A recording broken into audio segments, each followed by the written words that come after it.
I'm Natalie, 28, and I've always been the responsible daughter, the dependable one. My younger sister Emma has been the golden child since day one.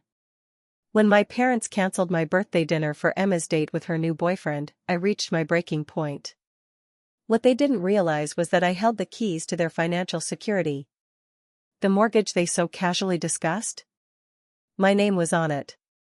Sometimes the invisible daughter becomes impossible to ignore. If you're watching this and have ever felt invisible in your own family, hit like and subscribe below. I'd love to know where you're watching from as I share how I finally stood up for myself after years of being overlooked. Growing up in suburban Boston, our family dynamics were established early. I was the responsible, reliable daughter who excelled academically and professionally.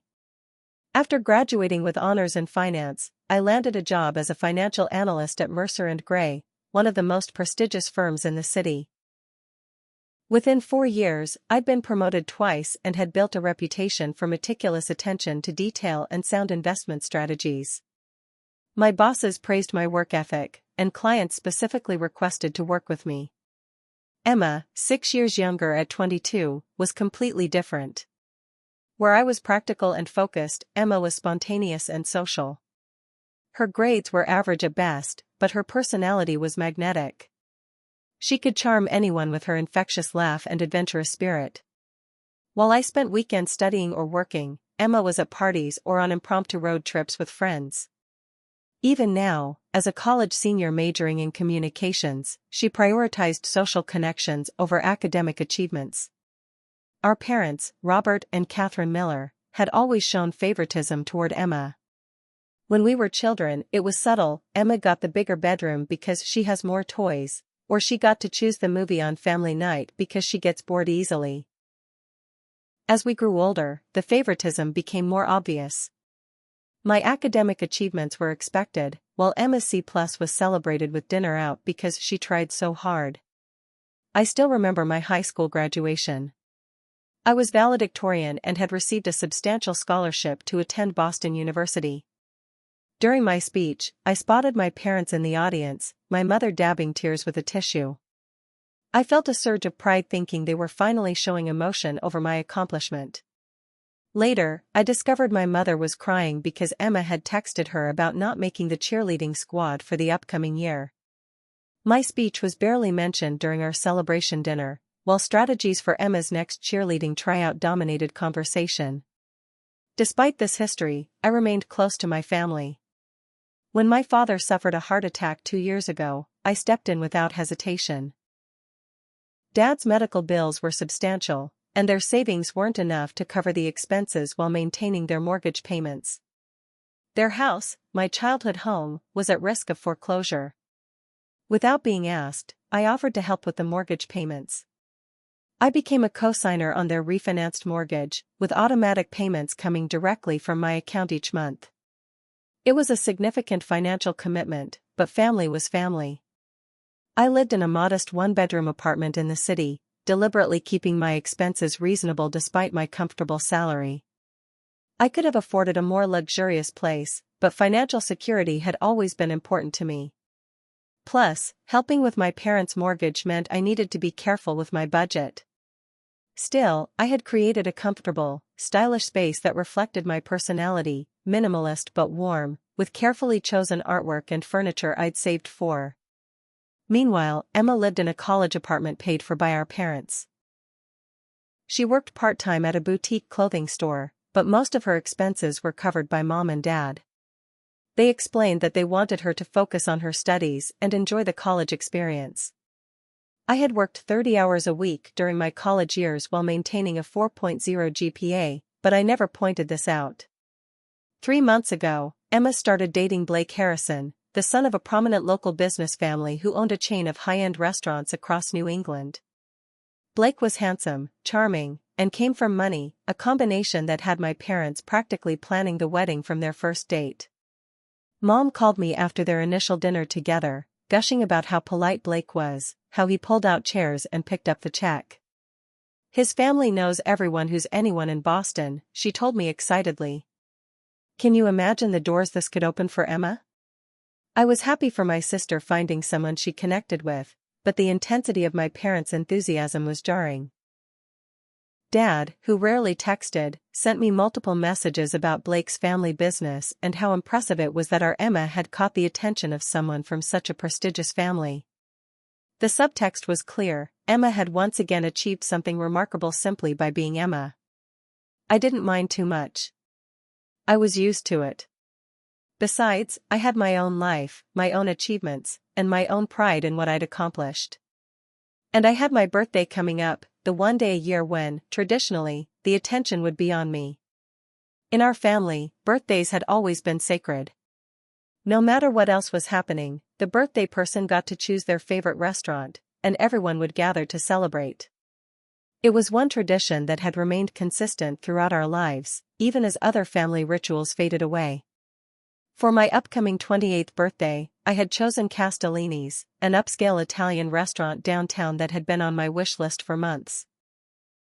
Their handmade pasta and renowned wine selection had earned them multiple awards, and reservations typically needed to be made months in advance.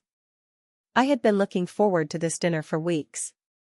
I rarely took time off work, but I had arranged to leave early on my birthday to prepare for the evening. The reservation had been made 3 months in advance, a necessity for Castellini's, and I had confirmed it twice since then. My excitement grew as the date approached. "What are you wearing to your birthday dinner?" my friend Madison asked during our coffee meetup 2 weeks before the big day.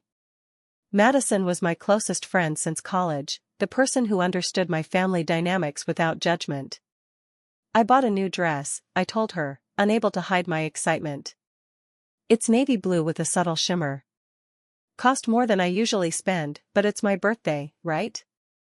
I had splurged on the dress, a sophisticated cocktail number that made me feel confident and beautiful. I'd even bought new heels to match, justifying the expense as a gift to myself.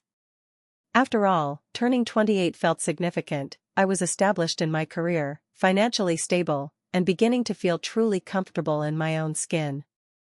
I'd invited Madison to join us for the celebration, wanting to have at least one person there who would focus on me rather than on Emma's latest adventures. "Mom said the reservation is for 6 people, I explained. "You, me, Mom, Dad, Emma, and apparently Emma's new boyfriend is coming too." Madison raised an eyebrow. "They're bringing the boyfriend to your birthday?" "Mom says they're inseparable these days," I shrugged. "It's fine. I'm just looking forward to trying their famous black truffle risotto." In the week leading up to my birthday, I called my mother several times to confirm the details. Each time, she seemed distracted, answering my questions with vague responses before steering the conversation toward Emma and Blake. Yes, the reservation is still on," she said during our call 3 days before my birthday. "Did I tell you Blake took Emma sailing on his family's boat last weekend? Apparently, they have a summer home in Martha's Vineyard. Can you imagine?" "That's nice," I replied, trying to redirect. "So for Thursday, I was thinking we could meet at the restaurant at 7 o'clock. Does that work for everyone?" "I think so," Mom said, her tone indicating she wasn't really paying attention. "Oh, before I forget, Blake's father knows the owner of Castellini's. Isn't that a coincidence? They play golf together or something." As my birthday approached, a small knot of anxiety formed in my stomach. Something felt off about my mother's responses, but I pushed the feeling aside. I was being paranoid, letting years of feeling secondary affect my perception. This was my birthday dinner, a family tradition. Everything would be fine. The day before my birthday, I left work with a spring in my step. My colleagues had surprised me with cupcakes and a card, and my boss had hinted at a possible promotion in the near future. I felt light, happy, anticipating the celebration ahead. I stopped at the salon for a blowout, another small indulgence, and was admiring the result in my hallway mirror when my phone rang. It was my mother. "Natalie, honey, I need to talk to you about tomorrow," she said, her voice carrying that particular tone I'd come to recognize, the one she used when she was about to prioritize Emma over me. I closed my eyes and took a deep breath, the knot in my stomach tightening. "What about tomorrow, Mom?" I had no idea how significant that call would be, how it would become the catalyst for changing our family dynamic forever. "Sweetie, there's been a change of plans for tomorrow night," my mother said, her voice carrying that artificially light tone she used when delivering unwelcome news. "Something has come up." I sank onto my couch, still in my coat, the happiness of moments before evaporating. "What do you mean, something came up?" "We've had this reservation for months."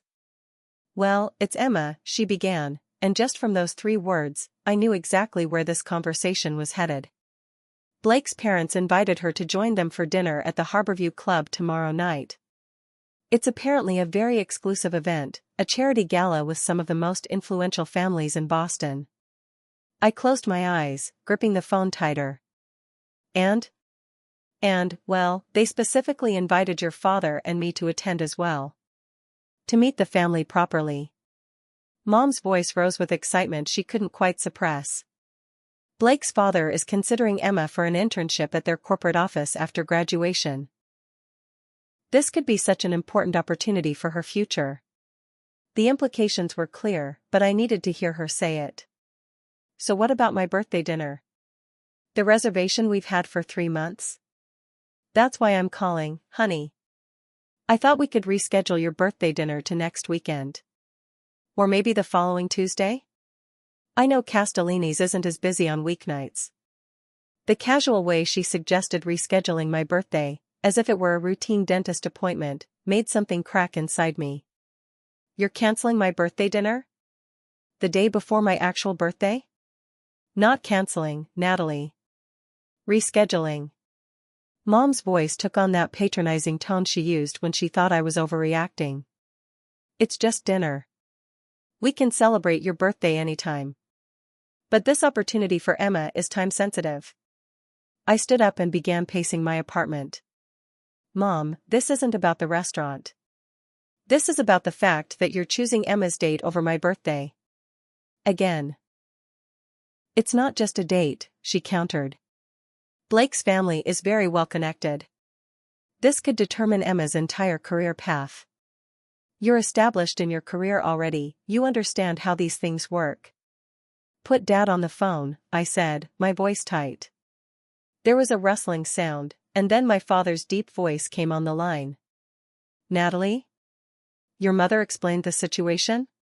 "She explained that you're canceling my birthday dinner to attend Emma's date, yes." Dad sighed. "Try to see the bigger picture here. This isn't just any dinner. The Harrisons are one of the most influential families in Massachusetts. Having them take an interest in Emma is huge. And my birthday isn't huge? The one day a year that's supposed to be about me? You're 28 years old, Natalie. Birthdays become less important as you get older. You're mature enough to understand that some opportunities take precedence." His dismissal stung worse than my mother's. "Have you even told Emma that you're canceling my birthday for her? Or did you just make this decision without consulting anyone?"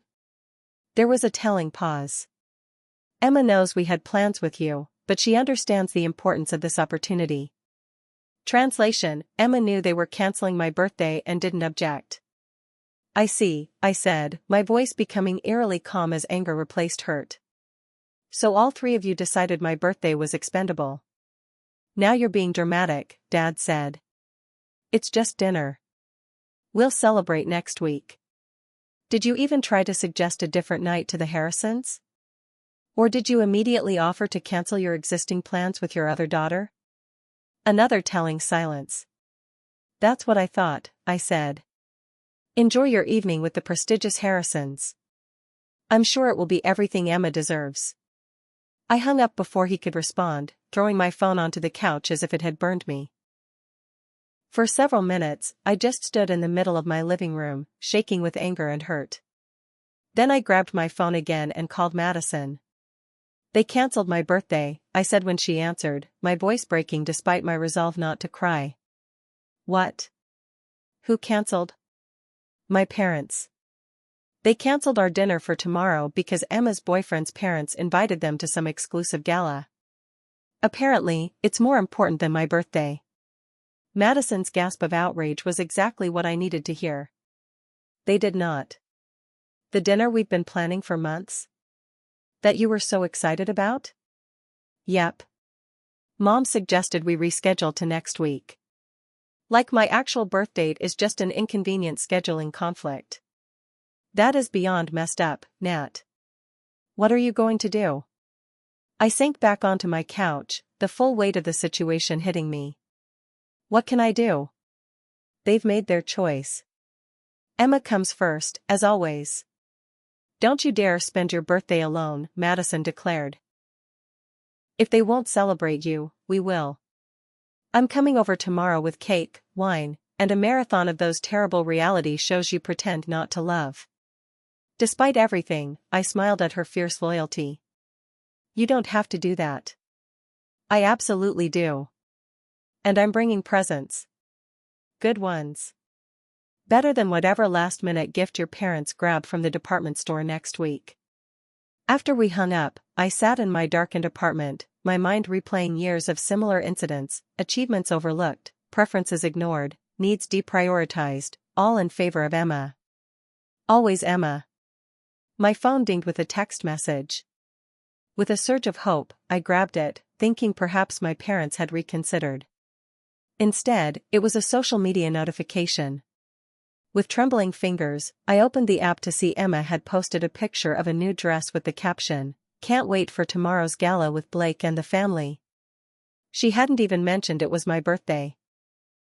Something hardened inside me at that moment. This wasn't just about a cancelled dinner.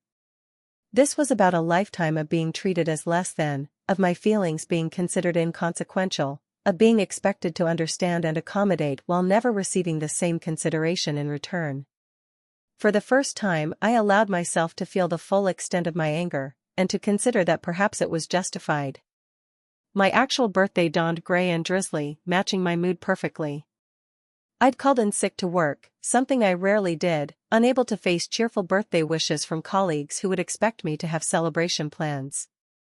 Instead, I spent the morning in my pajamas, alternating between crying and staring blankly at the television. Around noon, my phone began lighting up with obligatory birthday messages from extended family and acquaintances, people who had no idea that the traditional family dinner had been cancelled.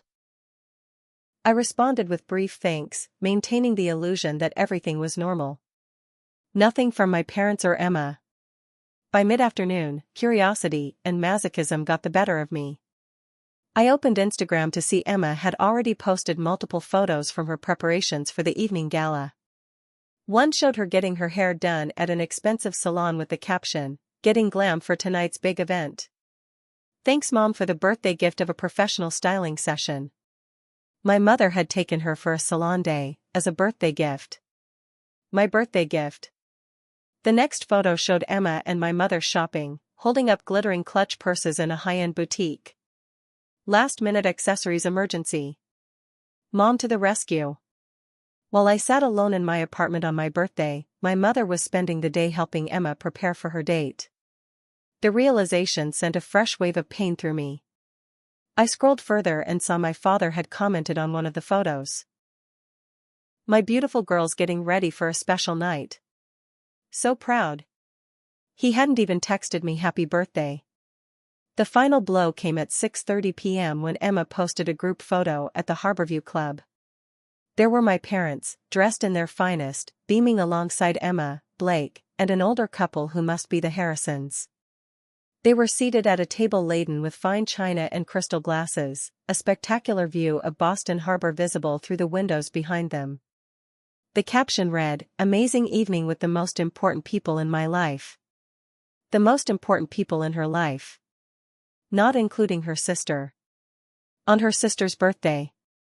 I threw my phone across the room, where it bounced off the couch and clattered to the floor. Then I collapsed onto my bed and sobbed, deep, body-shaking sobs that released years of hurt and disappointment. That's how Madison found me when she arrived at 7 o'clock, laden with bags containing wine, cake, and gifts. "Oh, Nat," she said, dropping everything to wrap me in a hug. "I'm so sorry." "They're all at the Harborview Club," I hiccuped through tears. "They're celebrating while I'm here alone on my birthday." Madison pulled back, her expression fierce. "You're not alone. I'm here. And those people at that fancy club? They don't deserve you. She busied herself opening wine and cutting the cake, chocolate with vanilla buttercream, my favorite. I got this from that bakery you love in the North End, she said, handing me a generous slice and a glass of Merlot. And I brought presents. Real ones, picked with actual thought. The small pile of beautifully wrapped gifts she'd brought touched me deeply. Madison hadn't forgotten what mattered to me. As we ate cake and drank wine, I showed her the social media posts. Her outrage on my behalf was validating, making me feel less crazy for being so hurt. You know what the worst part is? I said, finishing my second glass of wine. I helped them financially. I'm the one who stepped up when Dad got sick. I'm the one making sure they keep their house. Madison frowned. What do you mean? I hadn't told many people about my financial arrangement with my parents, partly out of privacy and partly because I didn't want to seem like I was looking for praise. But the wine had loosened my tongue. After Dad's heart attack, they were drowning in medical bills.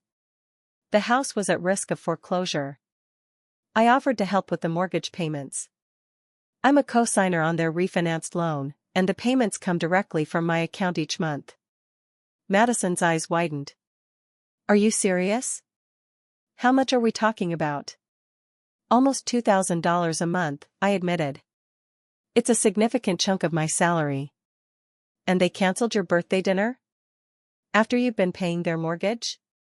Madison was incredulous. I nodded, the unfairness of it washing over me anew. I just checked my bank statement this morning. The payment went through 2 days ago. Something made me pick up my phone and log into my banking app. I scrolled through recent transactions, noting the large mortgage payment that had cleared. Then I noticed another substantial withdrawal from the previous week, a transfer to my parents' account that I didn't remember making. That's weird, I frowned, showing Madison. I sent them an extra $1,000 last week, but I don't remember doing that. Call them, Madison urged. Maybe it's a banking error. I dialed my mother's cell, not really expecting her to answer while at the gala. To my surprise, she picked up on the third ring. Natalie? Is everything okay? Background noise suggested she'd stepped away from the table to take my call. There's an extra $1,000 that went from my account to yours last week, I said, skipping any greeting. Did you request that? Oh, that, she said, her voice dropping. Your father and I needed a little extra this month. Emma needed a dress for tonight, and we wanted to get Blake's parents a nice thank you gift for the invitation. I meant to tell you about it. The casual way she admitted to taking an extra $1,000 from me, without asking, to buy things for Emma and her boyfriend's parents, on my birthday, was the final straw. You took money from me, without asking, to buy Emma a dress for the event you canceled my birthday for? My voice was eerily calm. Don't be dramatic, Natalie. It's just money. We're family. And it's not like you can't afford it with your job. Put Dad on the phone, I demanded. He's in the middle of a conversation with Mr. Harrison about investment opportunities. I can have him call you tomorrow. Tomorrow, I repeated. On the day after my birthday that none of you bothered to acknowledge. We'll celebrate next week, honey. I promise.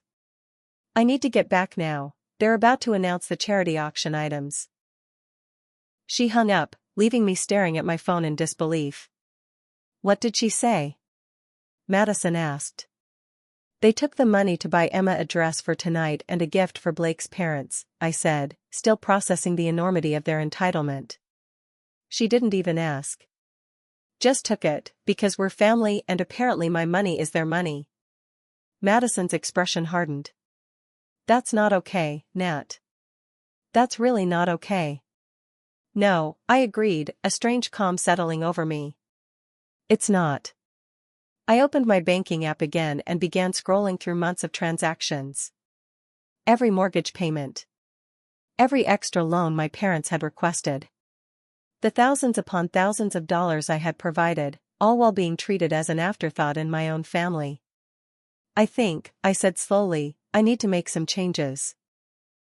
I woke up the next morning with a surprisingly clear head despite the wine Madison and I had consumed.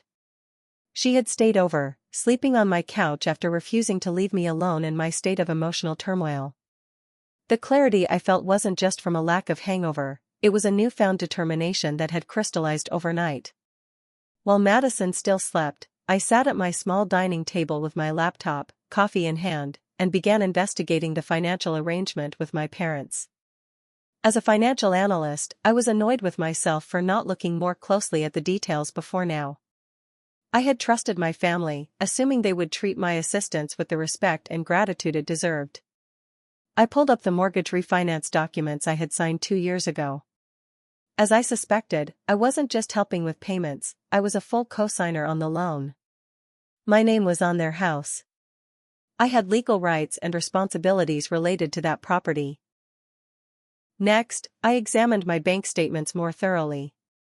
Over the past 2 years, I had contributed over $50,000 toward their mortgage, not including the extra amounts they had occasionally requested for various emergencies and expenses. Many of these emergencies, I now realized, were related to Emma, a spring break trip she couldn't afford, a laptop when hers broke, a security deposit for her apartment when she claimed she couldn't save enough from her part-time job. I had been functioning as my family's personal bank while being treated as an afterthought. Madison emerged from the living room around 9, her hair tousled from sleep. "Morning. How are you feeling?" Surprisingly focused, I replied, turning my laptop to show her the spreadsheet I'd created documenting all my contributions to my parents' finances. She whistled as she scanned the numbers. "That's a lot of money, Nat." "Money I could have been putting toward a down payment on my own place," I noted.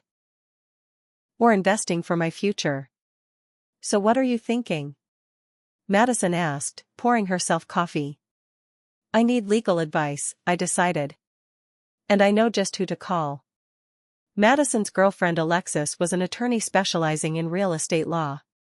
With Madison's encouragement, I called and explained the situation, asking if she could meet for a consultation. "I can see you during my lunch break," Alexis offered. "Bring all the documentation you have."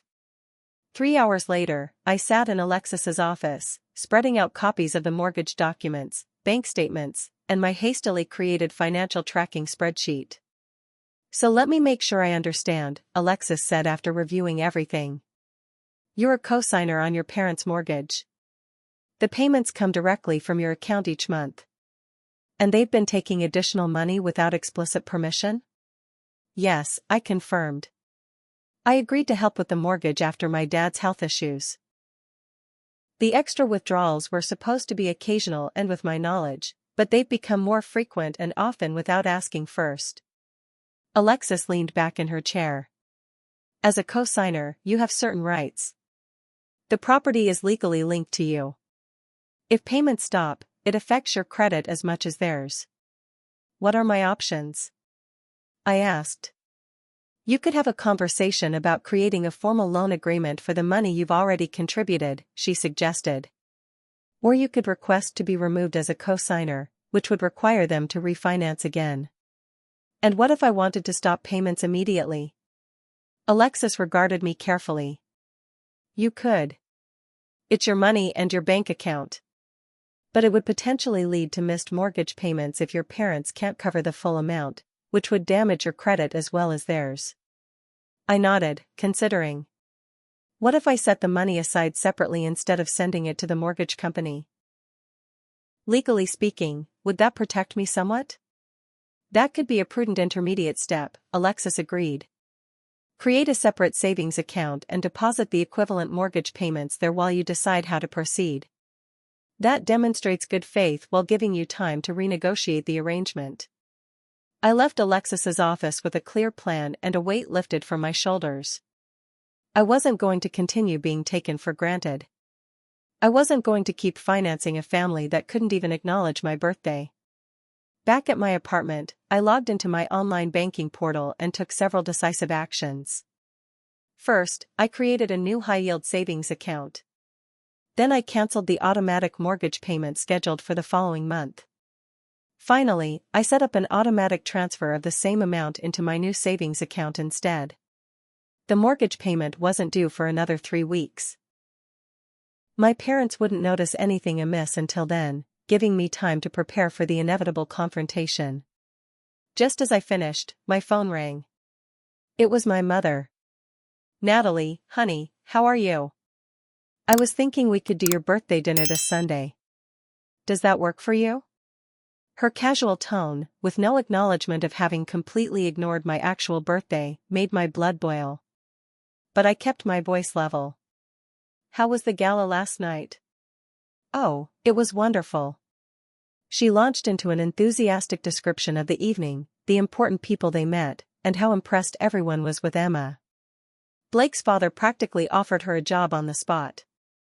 And his mother invited us to their summer home in July. Can you believe it? Not once did she apologize for missing my birthday or even acknowledge it had passed. "That's great, Mom," I said neutrally. "Listen, I wanted to ask you something. I noticed that extra $1,000 you took from my account last week." "We needed it for the gala preparations," she said dismissively. "Emma needed appropriate attire, and we couldn't show up empty-handed to the Harrisons." "You didn't ask me first," I pointed out. "Oh, don't be petty, Natalie. It's just money. You make plenty at that fancy job of yours." The casualness of her entitlement confirmed I was making the right decision. "Actually, Mom, I've been thinking about my financial situation. I'm considering buying property of my own, so I need to reassess my expenses." "That's nice, dear," she said absently. "Oh, before I forget, Emma might need help with her semester abroad costs. Blake mentioned his family sometimes vacations in Italy, and Emma would love to study there next spring. We were hoping you might be able to contribute since you're so good with money." That was it. No question about whether I could afford it or wanted to help. Just an assumption that I would finance yet another experience for Emma. "I'll have to think about that," I said, my resolve strengthening. "I'm making some changes to my financial arrangements right now." "What does that mean?" she asked, finally paying attention. "It means I'm reassessing my priorities. I need to focus on my own future. But family comes first, Natalie. You know that." "Do I?" I asked pointedly. "Does family come first when it's my birthday dinner being cancelled for Emma's date? Does family come first when you take money from my account without asking to buy her dresses?" There was a pause. "You're still upset about the dinner? Natalie, you're too old to be making such a fuss about a birthday." "This isn't about the birthday, Mom. This is about respect and consideration. I don't feel like I'm receiving either from you, Dad, or Emma." "That's ridiculous. We appreciate everything you do." "Do you? When was the last time any of you thanked me for paying your mortgage every month?" Another telling silence. "I have to go, Mom. I'll let you know about Sunday." I hung up before she could respond. Within minutes, my phone lit up with a text from my father, "Your mother is upset." "What did you say to her?" I didn't respond. Instead, I opened my email and drafted a carefully worded message to both my parents explaining exactly what I had done and why. "Dear Mom and Dad," I wrote. "After considerable thought, I've decided to make changes to our financial arrangement. Effective immediately, I have cancelled the automatic mortgage payment from my account. I am setting aside the equivalent amount in a separate savings account while we renegotiate terms that are more equitable and respectful of my contribution. This decision comes after years of feeling undervalued and taken for granted, culminating in the cancellation of my birthday celebration and the unauthorized withdrawal of additional funds from my account. I am open to discussion about how to proceed, but I will no longer accept being treated as a financial resource rather than a daughter deserving of consideration and respect. We can talk more when you're ready to acknowledge these issues. Natalie." I read it over twice, made a few edits to ensure it conveyed strength without spite, and hit send. Then I waited for the storm. The response came faster than I expected. My phone rang within 10 minutes of sending the email. It was my father, his voice tight with controlled anger. What is the meaning of this email, Natalie? Are you threatening to stop helping with the mortgage? I'm not threatening anything, Dad, I replied calmly. I've already canceled the automatic payment. I'm still setting the money aside, but I won't be continuing with the current arrangement. This is incredibly irresponsible, he snapped. We count on that money. You made a commitment. A commitment that was never properly acknowledged or respected, I pointed out. I've contributed over $50,000 to your mortgage in the past 2 years, and yesterday you couldn't even wish me happy birthday. Is that what this is about? A missed birthday? No, Dad. The missed birthday was just the final straw. This is about years of being treated as less important than Emma, years of having my feelings dismissed and my contributions taken for granted. That's absurd, he retorted. We've always treated you and your sister equally. The sheer audacity of that statement momentarily left me speechless. Really? Then why was I alone on my birthday while you were all at a gala celebrating Emma's boyfriend? Why was my birthday dinner, planned months in advance, so easily sacrificed? That was a special circumstance. A unique opportunity for Emma's future. And what about the $1,000 taken from my account without permission to buy her a dress for that very event? Was that equal treatment too? He faltered. Your mother handled that. I wasn't aware of the specifics. Well, I'm making you aware now. I'm done being the family ATM while being treated as an afterthought. The money I've set aside will stay in a separate account until we can reach a new understanding. This is going to create serious financial hardship for us, Natalie. You know we're still recovering from my medical expenses. I'm aware. And I'm not abandoning you. The money is there, I'm just not releasing it until we address the underlying issues in our relationship. What underlying issues? This feels like emotional blackmail. I took a deep breath. Dad, when was the last time you thanked me for helping with the mortgage? When was the last time you showed the same enthusiasm for my career achievements as you do for Emma's dating life? When was the last time my feelings and preferences were prioritized over hers? His silence was telling. That's what I'm talking about, I continued.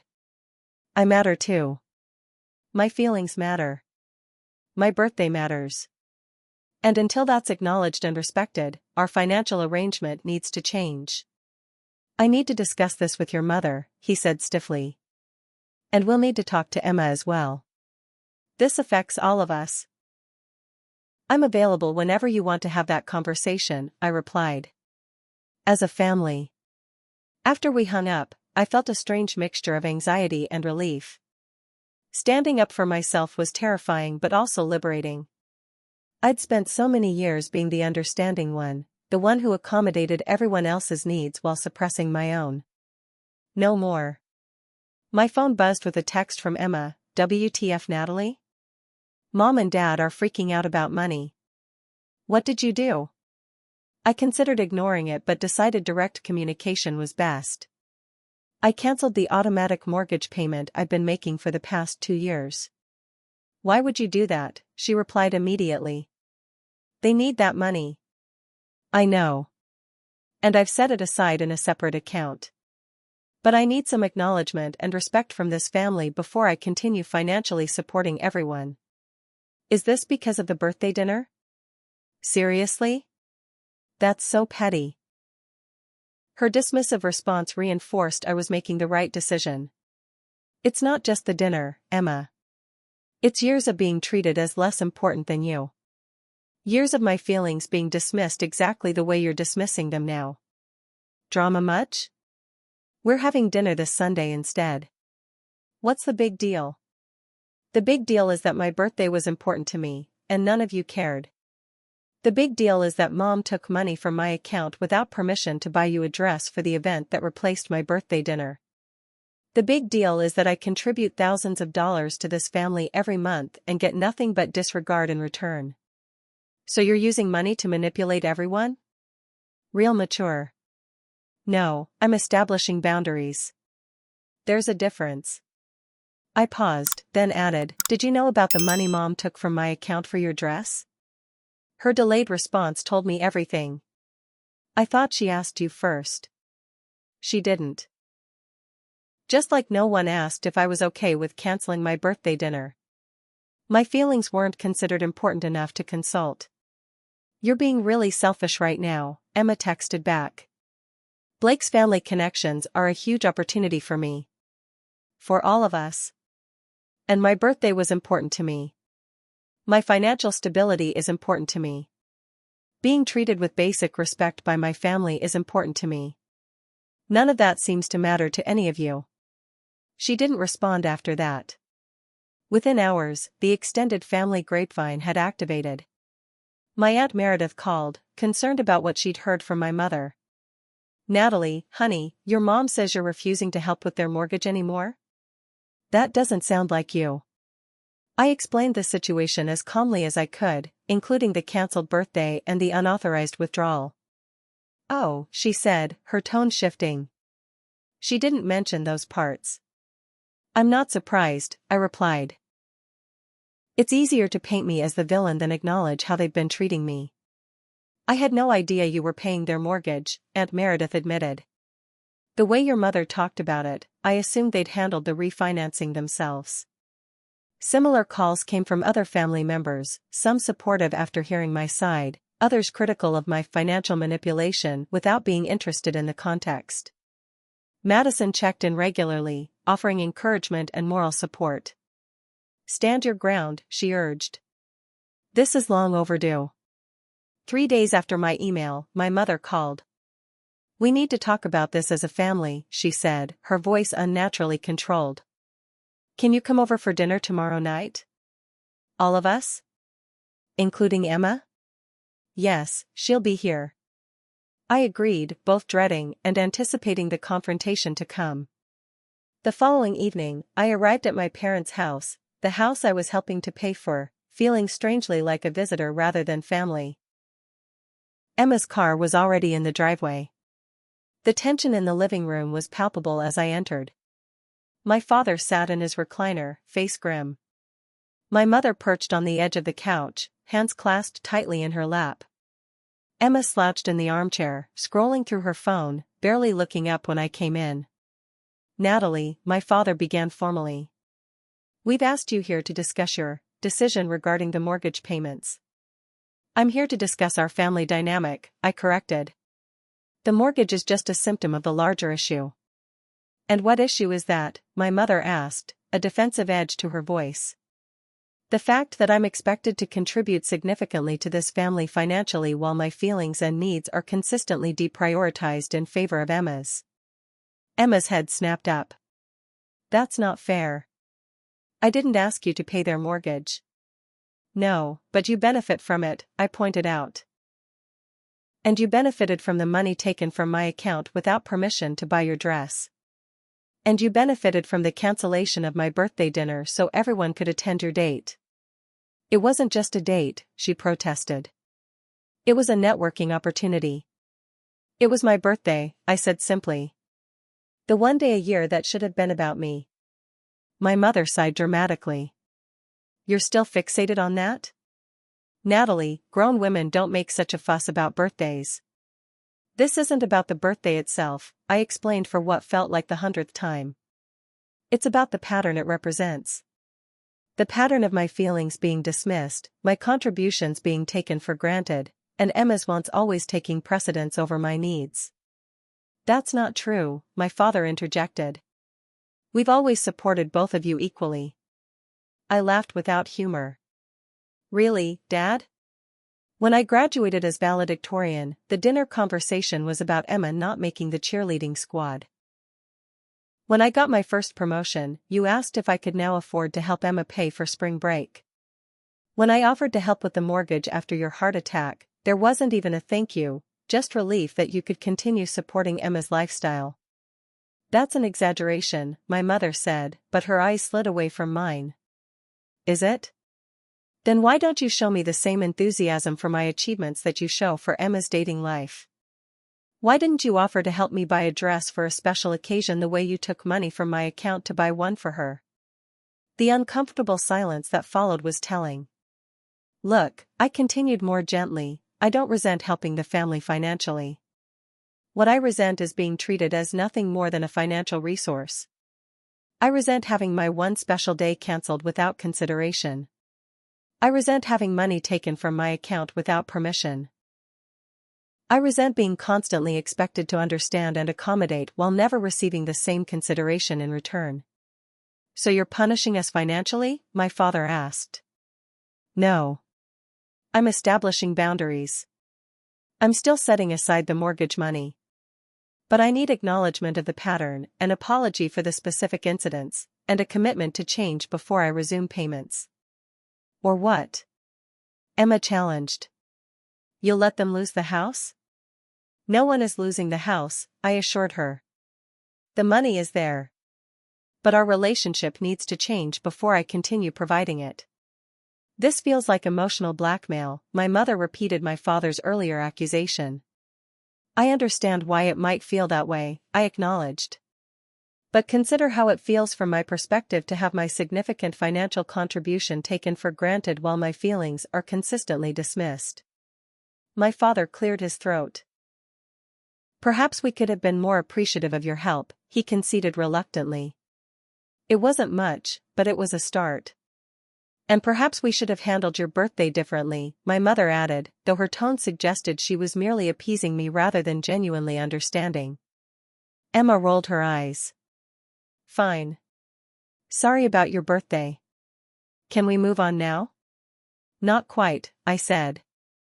I want to suggest family therapy.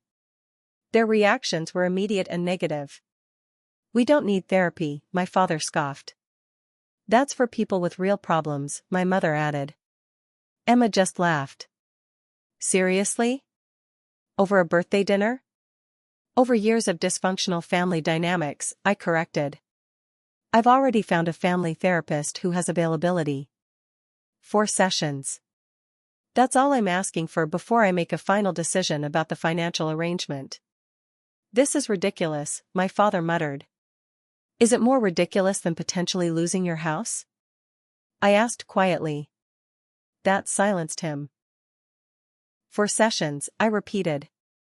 To try to understand each other better and establish healthier patterns.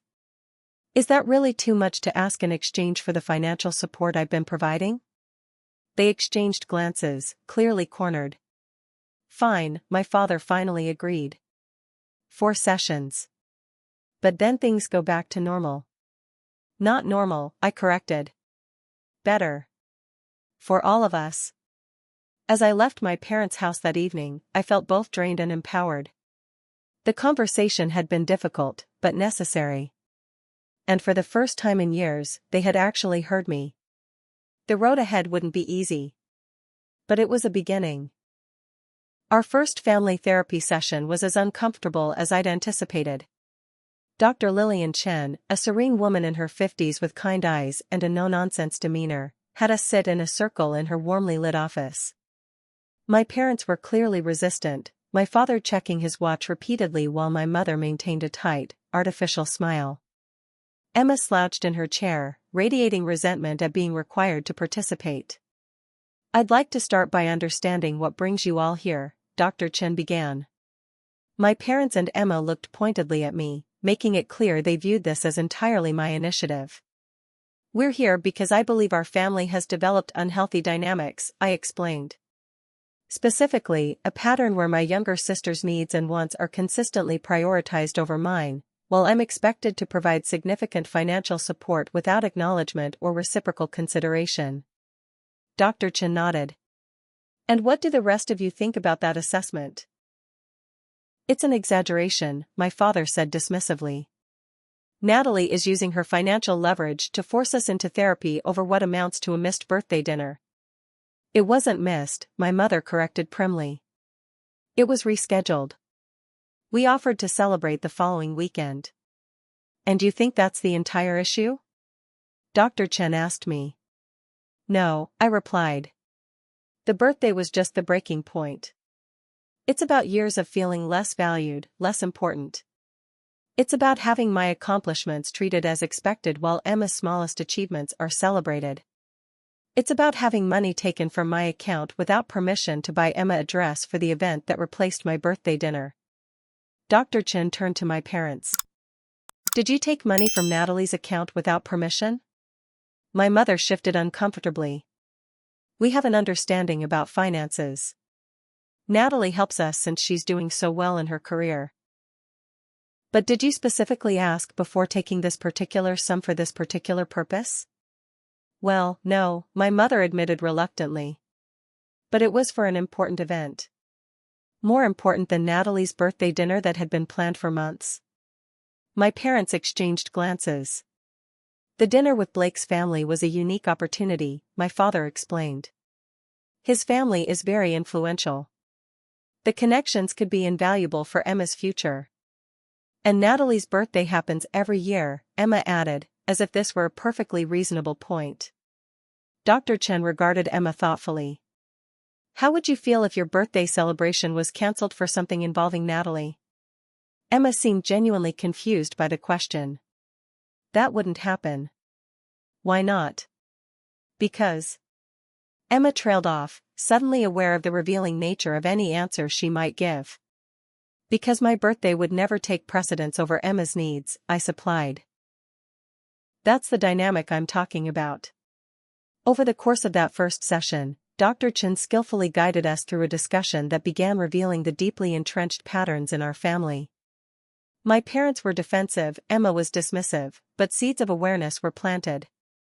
In our second session the following week, Dr. Chen had us each describe our perceptions of family roles. The exercise was illuminating. I see myself as the responsible one, I explained. The one who helps solve problems, who provides support, emotional and financial, but whose own needs are rarely considered important. I see Natalie as the independent one, my mother countered. So capable, so self-sufficient. She doesn't need the same attention Emma does. Emma is more sensitive. So Natalie's independence has been rewarded with less attention and consideration? Dr. Chen asked. My mother looked taken aback. I wouldn't put it that way. How would you put it? Natalie has always been strong, able to handle things herself. Emma needs more guidance, more support. And financial assistance from Natalie, Dr. Chen added. My father cleared his throat uncomfortably. The financial arrangement with Natalie was meant to be temporary, after my health issues. We didn't expect it to become a long-term situation. Yet it has, Dr. Chen noted. Without, it seems, clear boundaries or expressions of gratitude. The third session was a breakthrough. Dr. Chen had asked us to complete appreciation journals during the week, noting things we valued about each family member. My parents' entries about me were revealing in their focus on my practical contributions rather than personal qualities. I appreciate Natalie's financial help, my father had written. I appreciate Natalie's responsible nature, my mother noted. In contrast, their entries about Emma mentioned her vibrant personality, her infectious laugh, her ability to light up a room. When Dr. Chen pointed out this discrepancy, my mother grew defensive. We appreciate different things about our different daughters. What's wrong with that? Nothing inherently, Dr. Chen replied calmly. But notice how your appreciation of Natalie centers on what she does for the family, while your appreciation of Emma centers on who she is as a person. How might that feel to Natalie? For the first time, I saw a flicker of genuine understanding cross my mother's face. The real turning point came during our fourth session. Dr. Chen had assigned us to write letters to each other expressing unspoken feelings. I had written honestly about my hurt, my longing for acknowledgement, my resentment at being valued primarily for financial contribution. My father's letter to me was stiff and formal at first, but toward the end, something shifted. I realize I've taken your strength for granted, he wrote. I've leaned on you because I could, because you never seemed to falter. I didn't consider that even the strongest person needs to be seen and appreciated. I'm sorry for that failure. My mother's letter revealed her own insecurities. Emma has always been more like me, emotional, social, sometimes struggling. You've been like your father, capable, independent, successful in ways I never was. Perhaps I focused more on Emma because I understood her needs better.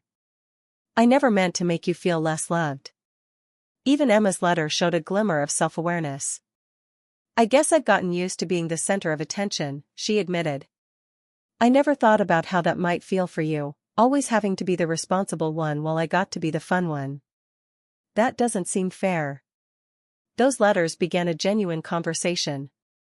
For perhaps the first time, my family was really seeing me, not just what I contributed, but who I was and what I needed. I propose we continue these sessions, Dr. Chen suggested as our fourth appointment drew to a close. I see significant progress, but lasting change will require ongoing work. To my surprise, my parents agreed without hesitation. Even Emma nodded, though she qualified it with, as long as they don't always have to be on my date nights. It was a small joke, but it acknowledged the issue, a step forward. 2 days later, my parents invited me to dinner, just the three of us. They had prepared my favorite meal and, to my surprise, had a belated birthday gift for me, a beautiful leather portfolio engraved with my initials. We've been thinking about the mortgage arrangement, my father said as we sat with coffee after dinner. You're right that it's unfair for you to bear that burden alone, especially without proper acknowledgement. We'd like to propose a new arrangement, my mother added. We'll take responsibility for the mortgage again. Your father is returning to work part-time next month, and we're downsizing some expenses. What expenses? I asked, curious about this sudden change. They exchanged glances. Well, for one, Emma will be taking more responsibility for her own costs, my father explained. We've had a similar conversation with her about expectations and contributions. And we've decided to sell the vacation cabin, my mother added. We only use it a few weeks a year. It makes more sense financially. I was genuinely touched by these concrete steps. Thank you for taking this seriously. We also want to properly acknowledge all you've done, my father continued. The money you've contributed so far, we want to formalize it as a loan. With interest. We've drawn up a repayment plan. He slid a folder across the table. Dad, that's not necessary. It is, he interrupted firmly. It's about respect, Natalie. About acknowledging your contribution properly. The repayment plan was modest but meaningful, a symbolic recognition of my value to the family that went beyond utility. Over the following months, our family dynamics began to shift. The changes weren't dramatic or instant, but they were real. My parents made efforts to show interest in my work and life. Emma, while still Emma, demonstrated new awareness of how her demands affected others. For my part, I worked on expressing my needs more clearly rather than silently building resentment. I also had to acknowledge my own role in enabling the unhealthy patterns by never setting boundaries. 6 months after my cancelled birthday, we had a do-over celebration, not just dinner, but a full day planned around my preferences. My father asked thoughtful questions about my recent work project. My mother actually listened to my story about apartment hunting without immediately turning the conversation to Emma. And Emma, in perhaps the most surprising development, gave me a gift card to my favorite bookstore with a note, "Sorry I've been a self-centered brat. Working on it. Love you." It wasn't perfect. Old habits occasionally resurfaced. But when they did, we now had tools to address them rather than falling back into destructive patterns. A year after the cancelled birthday that had catalyzed so much change, I sat in Madison's apartment, sharing a bottle of wine and reflecting on the transformation. I never would have predicted this outcome when I cancelled that mortgage payment, I admitted. I was just so angry and hurt. Sometimes a shakeup is exactly what a system needs, Madison observed. You disrupted the pattern that everyone had gotten comfortable with, even though it was unhealthy. I still feel guilty sometimes about using financial leverage like that. Don't, Madison said firmly. You didn't cut them off, you just put the money in escrow while establishing boundaries. That's not manipulation, it's self-respect. I nodded, considering. The irony is that by standing up for myself, I actually improved our family relationships. We're closer now than before, in a healthier way. Because now it's based on mutual respect rather than exploitation. That's a harsh word. Madison shrugged. Maybe. But they were exploiting your generosity and responsible nature while giving you little in return. Calling it out wasn't harsh, it was necessary. I thought about how different I felt now compared to a year ago.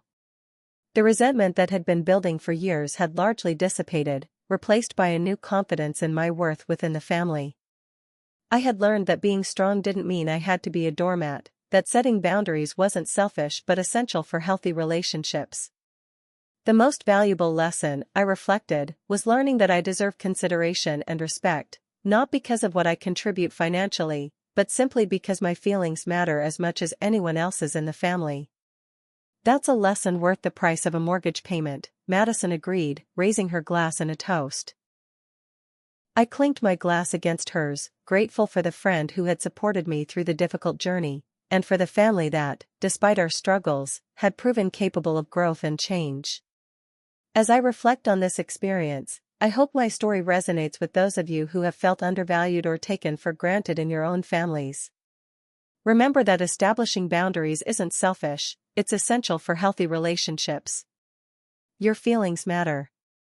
Your needs deserve consideration. Sometimes the hardest but most necessary thing you can do is stand up for yourself, even when it feels uncomfortable or selfish to do so. Have you ever had to establish difficult boundaries with family members? How did you handle it? Share your experiences in the comments below. And if this story helped you feel less alone in your own family struggles, please like and subscribe for more authentic conversations about family dynamics and personal growth. Thank you for joining me on this journey, and remember, you deserve to be valued for who you are, not just what you contribute.